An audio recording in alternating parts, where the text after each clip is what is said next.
सगळ्यांना शुभ दुपार. झाली का सगळ्यांची जेवणं? आमच्याकडे ना रात्रीपासून पाऊस चालू आहे. हे बघा, आत्ता पण पाऊस चालू आहे. तर आज जेवणात मी काय काय बनवले आहे, मी हिरवी मिरची छान अशी तळून मीठ लावून ठेवली आहे. इकडे बनवलेली आहे भाजीची भाकरी. 2 ज्वारीच्या पण भाकरी केल्या होत्या. चपाती केली. मामांनी सकाळी जेवण केलं आहे. जास्त बनवलं नाही. आमच्या तिघांचे उपवास आहेत. मामांना बघायला आली होती त्यांची बहीण. तर त्यांनी छान असे नारळ घेऊन आले. त्यांच्या घरचे नारळ आहेत ते झाडाचे. घरी पेरूचं झाड पण आहे. पेरू पण आणले होते. आज आहे सोमवार. ह्यांचा आत्याचा माझा उपवास आहे.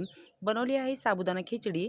आणि हे बघा ते असे पेरू आहेत. एक चिरला, पण मामा म्हणतात थोडासा आंबट आहे. मला तर बिलकुल पेरू आवडत नाही. कोणाकोणाला पेरू आवडतो कमेंट्समध्ये मला नक्की सांगा. आणि तिकडे मांजरांना दिलेले खायला मामा भाजलेले शेंगा खात आहेत.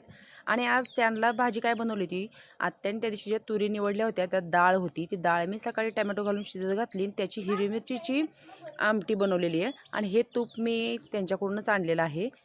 छान तूप आहे, मामांसाठी घेऊन आली. आणि तिकडे ना थोडंसं आत्याने काय केलं आहे, सारवण घेतलं. तर व्हिडिओ कसा वाटला नक्की सांगा.